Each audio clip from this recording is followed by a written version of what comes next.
भगवान श्री कृष्ण का जन्म कंस का वध कर समस्त पृथ्वी लोक को उसके अत्याचारों से मुक्त कराने हेतु हुआ था। किशोरावस्था में ही वह गोकुल से मथुरा आ गए तथा दुष्ट कंस का वध किया।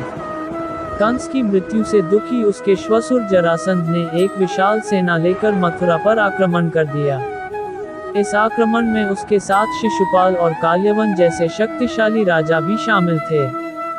जल्दी ही सेना मथुरा जा पहुंची और मथुरा की राजसभा में कृष्ण तथा बलराम को सेना को सौंपने का संदेश भेजा गया। इस युद्ध को टालने तथा मथुरा के निर्दोष नागरिकों को बचाने के लिए कृष्ण ने रातों रात वहां से सैकड़ों किलोमीटर दूर समुद्र में एक नई नगरी द्वारिका का निर्माण करवाया।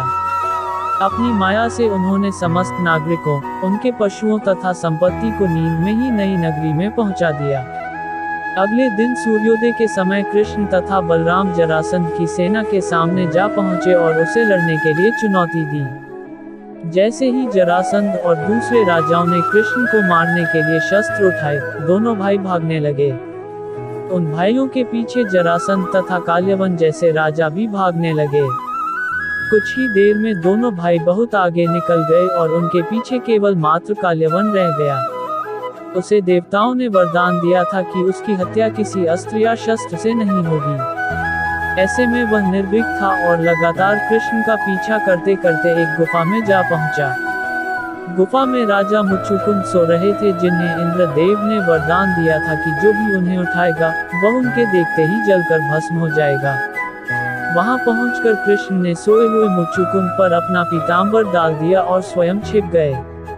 काल्यवन भी वहां जा पहुंचा और सोए हुए राजा मुचुकुंद पर पीताम्बर देख उन्हें ही कृष्ण समझ बैठा। उसने मुचुकुंद को उठाने के लिए लात मारी, जिसके कारण उनकी निद्रा खुल गई और उनके देखते ही काल्यवन वहीं पर जलकर भस्म हो गया। तत्पश्चात कृष्ण ने राजा मुचुकुंद को अपने चतुर्भुज स्वरूप में दर्शन दिए और उन्हें मोक्ष पाने का वरदान दिया। वहीं दूसरी ओर जरासंध और बाकी राजा पूरी तरह से खाली मथुरा देखकर वापस लौट गए। युद्ध से भागकर कृष्ण ने रखा देवताओं के वरदान का मान। कृष्ण चाहते तो स्वयं भी काल्यवन और अन्य अधर्मी राजाओं का वध कर सकते थे, परंतु देवताओं के दिए वरदान का मान रखने के लिए ही उन्होंने काल्यवन को राजा मुचुकुंद के हाथों मरवाया। इसी तरह बाद में जरासंध का वध पांडु पुत्र भीम के हाथों करवाकर भूद्रा का भार कम किया। इस तरह कृष्ण ने दिया दुनिया को उदाहरण। इस कहानी के बाद कृष्ण के नाम के साथ हमेशा के लिए रणछोड़ जोड़ दिया। कृष्ण की इस कहानी से सीख मिलती है कि अनावश्यक ताकत का प्रदर्शन नहीं कर बुद्धिबल से काम लेना चाहिए। इस तरह हम अपनी शक्ति को खर्च होने से रोक सकते हैं और बड़े से बड़े संकट का भी सामना कर सकते हैं।